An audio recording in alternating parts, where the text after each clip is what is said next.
ചാനലിനെ സപ്പോർട്ട് ചെയ്തുകൊണ്ടിരിക്കുന്ന എല്ലാ സുഹൃത്തുക്കൾക്കും പ്രശ്നങ്ങൾ പറഞ്ഞാൽ യൂട്യൂബ് ചാനലിലേക്ക് സ്വാഗതം. അറിവിൻ്റെ അരനൂറ്റാണ്ട് തയ്യാറാക്കിയത് അഡ്വക്കേറ്റ് എം.എ. ഹസൻ, ചേരമാൻ തുരുത്ത്, പെരുമാതുറ. ചരിത്രമുറങ്ങുന്ന കഠിനംകുളം കായലിൻ്റെ പടിഞ്ഞാറെ ഓരം ചേർന്ന് കിടക്കുന്ന ഒരു ചെറു തുരുത്താണ് ചേരമാൻ തുരുത്ത്. ചേരമാൻ തുരുത്ത് എന്ന് തിരുവിതാംകൂർ ചരിത്രത്തിൽ ഇടം നേടിയിരിക്കുന്ന ഈ ദ്വീപ് തിരുവനന്തപുരം താലൂക്കിൻ്റെ വടക്ക് പടിഞ്ഞാറായി സ്ഥിതി ചെയ്യുന്ന കഠിനംകുളം ഗ്രാമപഞ്ചായത്തിൻ്റെ 1-ാം വാർഡാണ് ഇന്ന്. കായല ചുറ്റപ്പെട്ട് കേരമരങ്ങൾ ഇടതൂർന്ന് വളർന്നു നിന്നിരുന്നു. പഞ്ചാര മണൽക്കൂനകൾ അവിടെവിടെ തല ഉയർത്തിപ്പിടിച്ചും ഓലമേഞ്ഞ കൊച്ചു കൊച്ചു കെട്ടിടങ്ങൾ കൂനുകളുടെ ചുറ്റും നിന്നിരുന്നത് മനോഹര ദൃശ്യമായിരുന്നു. മഴക്കാലത്ത് ചെറുതോടുകൾ രൂപപ്പെട്ട് കായലിലേക്ക് ഒഴുകിപ്പോകും. ഓടുമേഞ്ഞ 3 കെട്ടിടങ്ങൾ മാത്രം തെക്കറ്റത്തായി നടുമുറ്റമുള്ള ഒരു വലിയ ഓലക്കെട്ടിടം. കയറി പിരിക്കുന്ന റാട്ടുകളുടെ ശബ്ദം പകൽ സമയത്ത്. ദ്വീപിൻ്റെ ഒത്ത നടുവിലൊരു ഇരുനില ഓടുമേഞ്ഞ പള്ളി. പള്ളിയുടെ തെക്ക് ഭാഗത്ത് ഒരു പ്രൈമറി സ്കൂൾ. 100-ന് മുകളിലെണ്ണം വരുന്ന കൊച്ചു കൊച്ചു ഓല കെട്ടിടങ്ങൾ. വൈദ്യുതി എത്തിയിരുന്നില്ല. കയർ മുതലാളിമാർ എത്തിയില്ലെങ്കിൽ മത ന്യൂനപക്ഷം മാത്രമുള്ള ഈ ദ്വീപിൽ പെരുന്നാൾ ആഘോഷം പോലും താളം തെറ്റും. 50 കൊല്ലത്തിന് മുമ്പുള്ള ദ്വീപിൻ്റെ ഏകദേശ രൂപം ഇതായിരുന്നു. കൊല്ലവർഷം 1096-ലാണ് ചേരമാൻ തുരുത്തിൽ ഒരു വിദ്യാലയം സ്ഥാപിതമാകുന്നത്. 6-7 തലമുതിർന്നവർ തങ്ങളുടെ കുട്ടികളുടെ വിദ്യാഭ്യാസത്തിനായി 12 സെൻറ് സ്ഥലത്ത് ഒരു മാനേജ്മെൻറ്റ് പ്രൈമറി സ്കൂൾ സ്ഥാപിച്ചു. മർഹൂം മൈദീൻ പിച്ച സാഹിബായിരുന്നു മാനേജർ. രാജഭരണകാലമായിരുന്നു. 1122 ഇടവം 5-ന് തിരുവിതാംകൂർ ഭരണകൂടം ദേശസാത്കരിച്ച സ്കൂളുകളിൽ ഈ വിദ്യാലയം ഉൾപ്പെട്ടതോടെ സർക്കാർ പദവി ലഭിച്ചു. ആൺപെൺ വ്യത്യാസം കൂടാതെ തിരുവനന്തപുരം കേന്ദ്രമാക്കി ഒരു ഡയറക്ടറുടെ ഓഫീസ് പ്രവർത്തനക്ഷമമായി. ഇതോടെ സ്കൂളുകളുടെ നിയന്ത്രണവും നടത്തിപ്പും സുസ്ഥിരമായി. അക്കാലത്ത് മിഡിൽ സ്കൂൾ പരീക്ഷ പാസ്സായാൽ ചിറയൻകീഴ് ചാർക്കര ശാരദവിലാസം ഹൈസ്കൂൾ ഉന്നത പഠനം സ്കൂൾ ഫൈനൽ പരീക്ഷ വരെ തുടർന്ന് പഠിക്കുവാൻ അവസരം നൽകി. മുരുക്കുംപുഴയിൽ സെയിൻറ്റ് അഗസ്റ്റിൻ ഹൈസ്കൂൾ സാധ്യമായതോടെ കഠിനംകുളം ഗ്രാമത്തിൻ്റെ പടിഞ്ഞാറ് ഭാഗം വിദ്യാഭ്യാസപരമായി ഉയർന്നു. ചേരമാൻ തുരുത്ത് പ്രൈമറി സ്കൂൾ പ്രധാന അധ്യാപകനായി ശ്രീ വി ശിവശങ്കര പിള്ളയും അസിസ്റ്റൻ്റുമാരായ ശ്രീ വേലായുധൻ പിള്ള ചിറയൻകീഴ്, ശ്രീ അബൂഷഹ്മാൻ പുനലൂർ നിയമിതരായി. സ്കൂളിലും പള്ളിയിലും സഹായിയായി പ്രവർത്തിച്ചു വന്ന ശ്രീ കാസിം ലബ്ബ സ്കൂളിൽ പിയൂണായി നിയമിതനാവുകയും ചെയ്തു. ദ്വീപ് വാസിയായ മുഹമ്മദ് അബ്ദുൽ റൌഫ് സ്കൂളിലെ അറബി അധ്യാപകനായി നിയമിക്കപ്പെട്ടു. തിരുവിതാംകൂർ സർക്കാരിൻ്റെ അക്കാലത്തുണ്ടായ നിയമനം അനുസരിച്ച് സ്കൂളുകളുടെ മാനേജിംഗ് കമ്മിറ്റി തീരുമാനം അടിസ്ഥാനമാക്കി സ്കൂൾ പരിസരത്തുള്ള 5ഉം 7ഉം പരീക്ഷ പാസ്സായ യുവാക്കളെ അധ്യാപക പരിശീലനത്തിന് തിരഞ്ഞെടുക്കുന്ന ഒരു രീതി അംഗീകരിക്കപ്പെട്ടു. തദനുസരണം ചേരമാൻ തുരുത്തിൽ നിന്നും ജ്യേഷ്ഠാനുജന്മാരായ ശ്രീ മുഹമ്മദ് അബ്ദുൽ ഖാദറും ശ്രീ അബ്ദുൽ സത്താറും കഠിനംകുളം സ്വദേശികളായ ശ്രീ പരമേശ്വരൻ പിള്ള, കുട്ടൻപിള്ള, പഴഞ്ചിറയിൽ നിന്നും ശ്രീ മാധവൻ പിള്ള, ശ്രീ സുകുമാരൻ പിള്ള എന്നിവരും അധ്യാപക പരിശീലനത്തിനായി തിരഞ്ഞെടുക്കപ്പെട്ടു. പരിശീലനം വിജയകരമായി പൂർത്തിയാക്കിയ ഇവരെ Cheraman Thuruthu primary school, Kadinamkulam primary school, Kadinamkulam SKV LP school എന്നിവിടങ്ങളിൽ അധ്യാപകരായി നിയമിച്ചിരുന്നു. ദ്വീപിൽ നിന്നും അധ്യാപകർ വളർന്നു വന്നത് ഈ ഘട്ടത്തിലായിരുന്നു. 1959-60 കാലഘട്ടത്തിൽ progressive students arts club and library രൂപീകരണവും വികസന പ്രവർത്തനങ്ങളും ദ്വീപിൽ വൈദ്യുതിയുടെ വരവിനെ ത്വരിതപ്പെടുത്തി. ഇതോടെ സാംസ്കാരിക പ്രവർത്തനങ്ങൾക്ക് വേഗം കൂടി. തത്ഫലമായി ഗ്രാമീണ വേദികളിൽ, പ്രത്യേകിച്ച് സമീപ പ്രദേശങ്ങളിൽ കഥകൾ അവതരിപ്പിക്കാൻ പാകത്തിന് ഒരു കാഥികനും ടീമും ഉയർന്നു വന്നു. പലയിടങ്ങളിൽ നിന്നും വിവിധ സ്ഥാപനങ്ങളിൽ നിന്നും അവാർഡുകൾ ലഭിക്കുകയും ചെയ്തു. മാതൃരാജ്യത്തിൻ്റെ സ്വാതന്ത്ര്യവുമായി ബന്ധപ്പെട്ട് പ്രവർത്തിച്ചിരുന്ന വിദ്യാർത്ഥികളും യുവജനങ്ങളും മുതൽക്കൂട്ടായി. വിദ്യാഭ്യാസ വികസനവും തൊഴിൽ രാഹിത്യവും പുതിയ തൊഴിൽ അന്വേഷകരെ സിലോണിലേക്കും സിംഗപ്പൂരിലേക്കും യാത്ര ചെയ്യുവാൻ പ്രേരകങ്ങളായി. സ്ത്രീ വിദ്യാഭ്യാസവും വികസന പ്രക്രിയയും പുതിയ മേഖല വെട്ടിത്തുറന്നു. അധ്യാപികമാരും അടുത്ത തലമുറയിൽ ഡോക്ടർമാരും സൃഷ്ടിക്കപ്പെട്ടു. ചുറ്റുപാടുമുള്ള ദ്വീപുവാസികളിൽ ഒരു നേതൃത്വ മനോഭാവം അങ്ങനെ രൂപപ്പെടുകയും വിദ്യാഭ്യാസപരമായും സാമൂഹ്യമായും സാംസ്കാരികമായും ഉയർച്ച പ്രാപിച്ച് പുതിയ തലമുറയുടെ ഉയർച്ചയ്ക്ക് കാരണമാവുകയും ചെയ്തു. ഇന്ന് നാം അനുഭവിക്കുന്ന സൗകര്യങ്ങൾ വളർച്ചയെ തളർത്തുന്നില്ലേ എന്ന് ന്യായമായി സംശയിക്കാൻ കാരണങ്ങളുണ്ട്. പുതുക്കുറിച്ചി പാരിഷിൻ്റെ കീഴിൽ കഠിനംകുളം സെൻറ്റ് മൈക്കിൾ മിഡിൽ സ്കൂളും പുതുക്കുറിച്ചി അവർ ലേഡി ഓഫ് മെഴ്സി കോൺവെൻറ്റ് ഹൈസ്കൂളും പ്രധാനമായും പെൺകുട്ടികൾക്ക് മാത്രമായിരുന്നു. ഹൈന്ദവ, ക്രൈസ്തവ, മുസ്ലിം സമുദായത്തിലെ പെൺകുട്ടികളും വിദ്യാഭ്യാസപരമായ പുരോഗതി നേടി. അങ്ങനെ ഈ മേഖല വിദ്യാഭ്യാസ പുരോഗതി നേടി. മതസ്പർദ്ധയും കൂടാതെ സ്നേഹസമ്പൂർണമായ ഒരു ജീവിതം, ആൺ പെൺ വ്യത്യാസം കൂടാതെ എല്ലാ മതവിഭാഗങ്ങളും വളരുവാനും വികസിക്കുവാനും അവസരമുണ്ടായി. ക്രാന്തദർശികളായ നേതാക്കളുടെ പ്രവർത്തനം ഈ ലക്ഷ്യം നേടിയെടുക്കാൻ സഹായകമായി.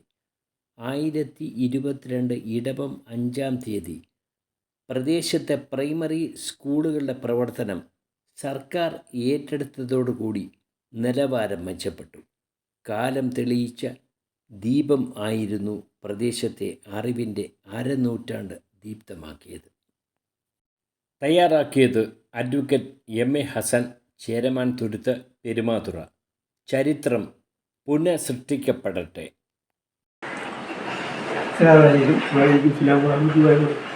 സാറൊരു കുടുംബനാഥൻ എന്നൊരു ഉപരി അതിനേക്കാൾ ഒരു ഔദ്യോഗിക നിലയിൽ പ്രശസ്തി ആർജിച്ച അതിനും ഉപരി സാറിൻ്റെ സാമൂഹ്യ സേവനം ഈ അഖില പെരുമാതുറയിൽ പ്രശംസനീയമാണ്.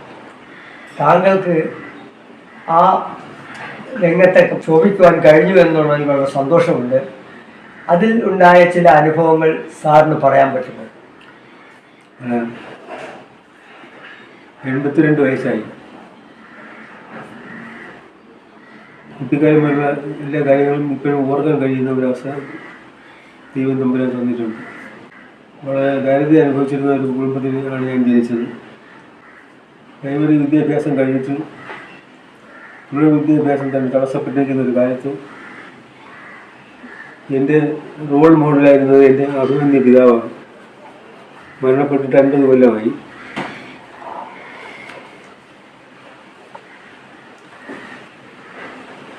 എന്നെ വാർത്തെടുക്കുന്ന കാര്യത്തിൽ എൻ്റെ പിതാവിന് ഏറ്റവും നല്ല സ്ഥാനമാണുള്ളത്. ആ ഓർമ്മകളിൽ തന്നെയാണ് കഴിയുന്നത്. എനിക്ക് എൻ്റെ കാര്യങ്ങൾ പറയുന്നതിന് മുമ്പ് എൻ്റെ പിതാവിൻ്റെ കാര്യങ്ങൾ പറയുന്നതാണ് എനിക്കിഷ്ടം. എന്നെ ഒരു ഗ്രാജുവേറ്റായിട്ട് കാണാനായിട്ടാണ് ആദ്യം പിതാവ് ആഗ്രഹിച്ചത്. അതിന് കാരണം ഇവിടെ സ്കൂളിലായിരുന്നു. എൻ്റെ പിതാവ് പഠിച്ചത് പഴക്കം ചെന്ന പെരുമാറ LPSലാണ്. കൂടെ പഠിച്ചിരുന്നവരുടെ കഥയെല്ലാം എന്നോട് പറഞ്ഞ് കേൾപ്പിക്കാറുണ്ടായിരുന്നു. പെരുമാറ മേഖലയിൽ 4 ദ്വീപുകളുണ്ട്. ആ ദ്വീപുകളിൽ തെക്കേറ്റത്തുള്ളതാണ് തിരുവനന്തപുരം താലൂക്കിൽ ഉൾപ്പെട്ട ചേരമാന്തുരം. എൻ്റെ കുട്ടിക്കാലത്ത് ചേരമാന്തുരത്തിലെ പ്രധാനപ്പെട്ട കാഴ്ചകളെന്ന് പറയുന്നത് ഇടയ്ക്കിടയ്ക്ക് പഞ്ചസാര മണൽ ചേർന്ന കുന്ന്, പിന്നെ തിങ്ങി നിറഞ്ഞു നിൽക്കുന്ന ഓല കെട്ടിടങ്ങൾ, ഫ്ലാറ്റിൻ്റെ ശബ്ദം, കയർ മേഖലയാണ്. ഇവിടെ സ്ത്രീകൾക്ക് പഠിക്കാനായിട്ട് സ്ഥാപനങ്ങളൊന്നും ഇല്ലായിരുന്നു. എൻ്റെ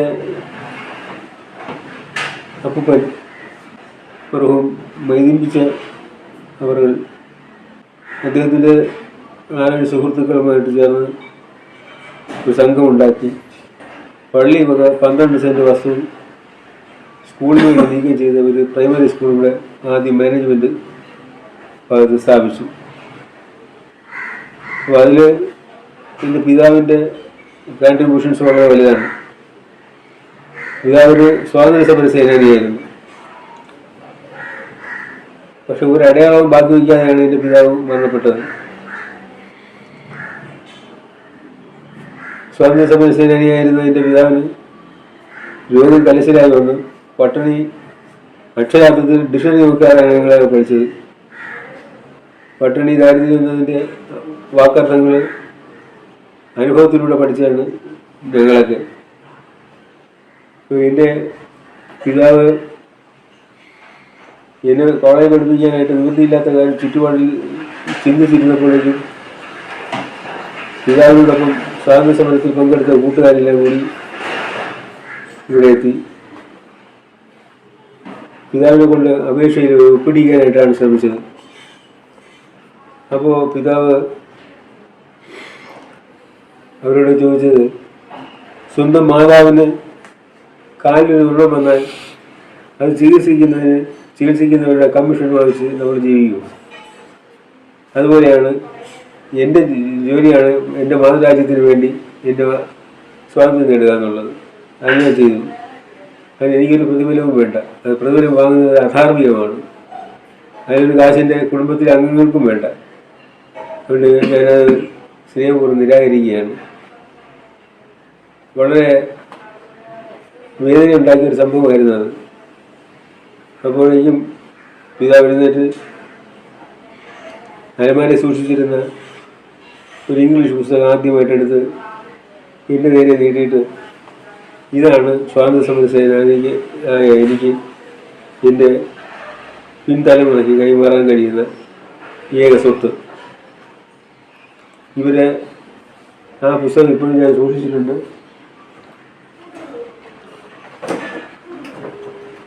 ലെസ്റ്റ് വി ഫർഗെറ്റ് എന്നാണ് പുസ്തകത്തിൻ്റെ പേര്. ഇതാണ് ആ പുസ്തകം.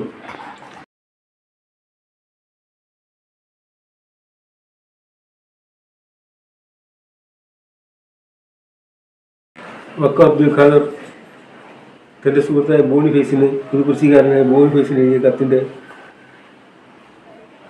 ഒരു ഭാഗം ഈ ബുക്കിൽ കൂട്ടിയിട്ടുണ്ട്. നിറഞ്ഞ കണ്ണുകളോടെ നിധിയെ സൂക്ഷിച്ചിരുന്ന പുസ്തകം എന്നെ ഏൽപ്പിക്കുമ്പോഴേക്കും ഇംഗ്ലീഷ് പരിജ്ഞാനം പരമാവധി നേടിയിട്ടില്ലാത്ത എൻ്റെ പിതാവ് എന്നെ ഒരു ഗ്രാജുവേറ്റ് കാണാനായിട്ടാണ് ആഗ്രഹിച്ചത്.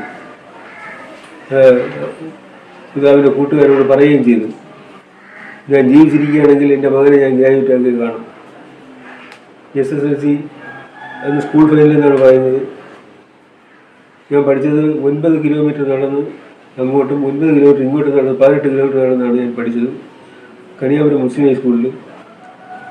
ആ സ്കൂളിലാണ് എൻ്റെ പിതാവ് എന്നെ കൊണ്ടുവന്നാക്കിയത്. കായിക രംഗത്ത് ഞാൻ മോശമില്ലാത്ത ഒരു പ്രതിഭയായിരുന്നെന്നാണ് റെക്കോർഡുകളിൽ സൂചിപ്പിക്കുന്നത്. ഞാനൊരു ഫുട്ബോളറായിരുന്നു, സ്കൂൾ ഫുട്ബോൾ ടീമിലുണ്ടായിരുന്നു. പക്ഷേ കളിക്കാൻ അധികം സമയം വിട്ടുകൊടുക്കാനായിട്ട് നിവൃത്തിയില്ല. പഠനം കഴിഞ്ഞ് ബാക്കിയുള്ള സമയം കയർ മേഖലയിൽ പ്രവർത്തിക്കുന്ന തൊഴിലാളിയായിരുന്നു ഞാൻ. ശനിയും ഞായറും ജോലി ചെയ്ത് കിട്ടുന്ന കാശാണ് എൻ്റെ പിതാവിൻ്റെ ചികിത്സയ്ക്ക് വേണ്ടി ഞാൻ കൊടുത്തിരുന്നത്. അന്ന് തിരുവനന്തപുരത്ത് 56 പൈസ 9 അണ ആണ് വേണ്ടത്. തിരുവനന്തപുരത്തെ പബ്ലിക് ലാബറട്ടറിയിൽ ചെന്ന് രക്തം പരിശോധിക്കുകയും കുത്തിപ്പെടുകയും ചെയ്യേണ്ടതാണ് സ്ഥിരമായി എൻ്റെ പിതാവ് ചെയ്തുകൊണ്ടിരുന്നത്. അപ്പോൾ അതിന് ആവശ്യമായ കാശ് ഞാൻ എൻ്റെ പിതാവിന് ജോലി ചെയ്ത് കൊടുത്തിരുന്നു. ഓരോ പ്രാവശ്യം കാശ് കൊടുക്കുമ്പോഴും എൻ്റെ പിതാവ് എൻ്റെ നന്ദി സൂചകമായിട്ട് കണ്ണീരാണ് തന്നിരുന്നത്. എങ്കിലും എന്നോട് പറഞ്ഞിരുന്നു, ഗ്രാജുവേറ്റ് ആവണം, എനിക്ക് അതാണ് ആവശ്യം. പക്ഷേ 1961 യൂണിവേഴ്സിറ്റി ഇന്ത്യൻ മെഡിക്കൽ കോളേജിൽ നിന്ന് പ്രീ യൂണിവേഴ്സിറ്റി പാസ്സായ ശേഷം തുടർ പഠനം അസാധ്യമായി. പഠനം കഴിഞ്ഞില്ല. ഞാൻ എൻ്റെ പിതാവിന് വാഗ്ദാനം കൊടുത്തു. ഞാൻ എപ്പോഴായിരുന്നു ഞാൻ വാഗ്ദാനം പാലിക്കും. കൂട്ടത്തിൽ 2-3 കാര്യങ്ങളോടെ പറഞ്ഞിരുന്നു. ഉറുദു പഠിക്കണം, അല്ലാമ ഇക്ബാലിനെ കുറിച്ച് മനസ്സിലാക്കണം,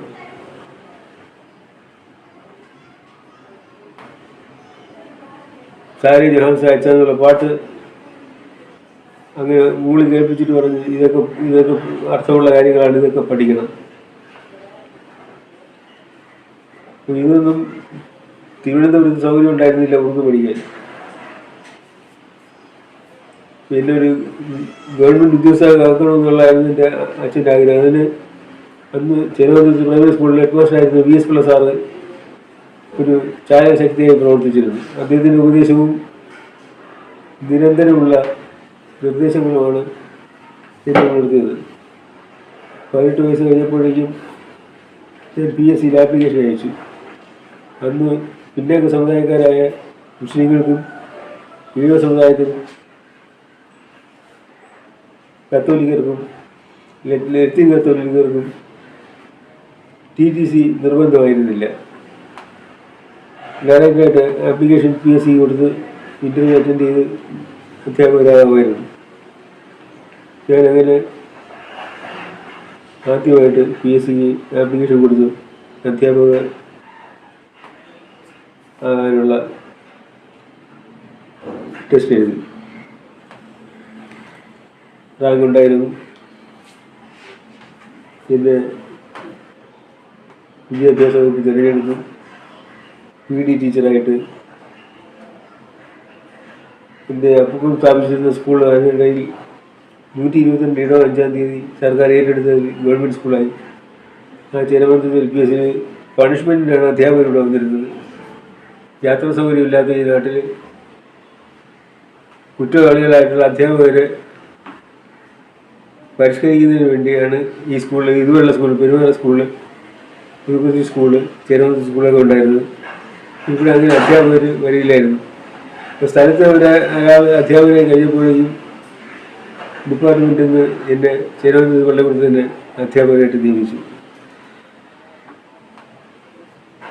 ഞാൻ അധ്യാപകരായി ചേരമംഗലത്ത് സ്കൂളിൽ ജൂലൈ 24-ാം തീയതിയാണ്. ഇപ്പോൾ ഇൻ്റർവ്യൂ എടുക്കുന്നത് ജൂലൈ മാസത്തിലാണ്. എൻ്റെ 62 കൊല്ലമായി ഞാൻ അധ്യാപകൻ സർക്കാർ ശമ്പളം വാങ്ങിച്ചു തുടങ്ങിയിട്ട്. ഇന്നലെ എൻ്റെ മക്കളോടൊക്കെ അത് പറഞ്ഞ് ഉച്ചമൂണിന് മതം കഴിച്ച് ആ ദിവസം കൊണ്ടാടി. 24-ാം തീയതി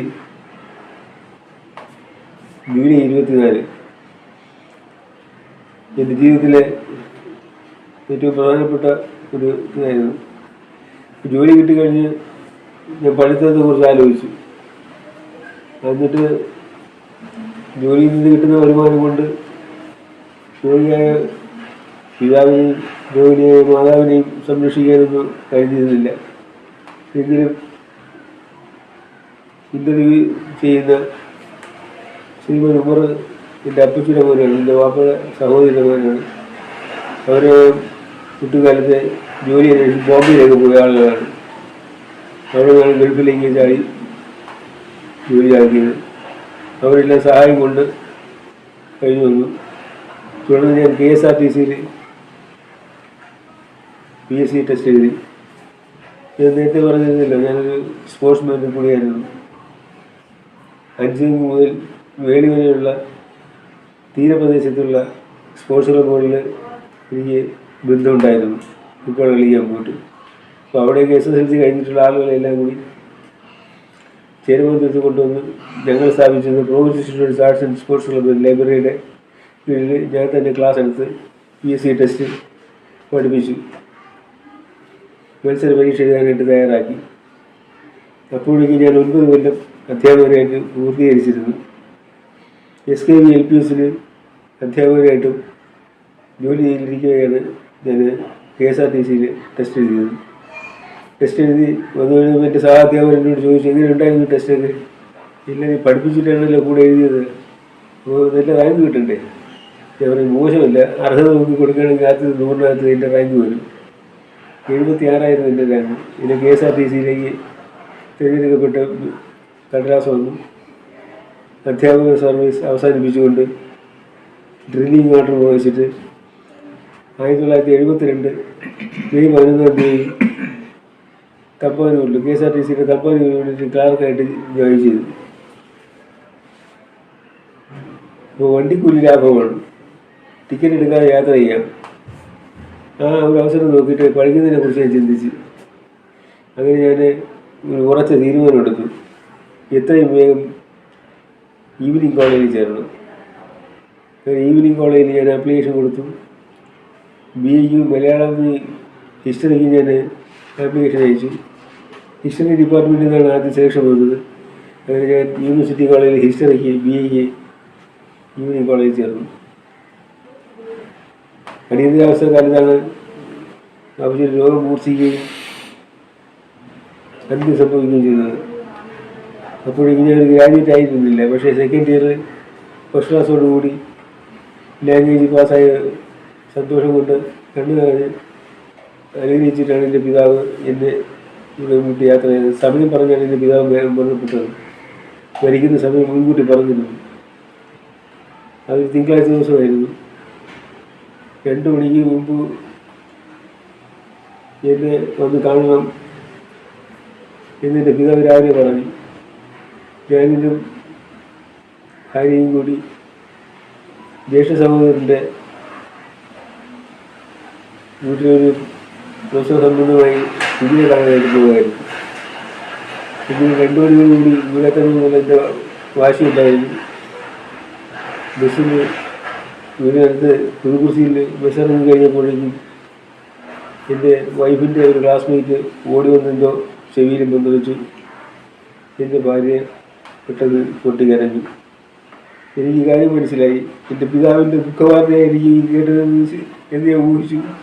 അത് ശരിയുമായിരുന്നു.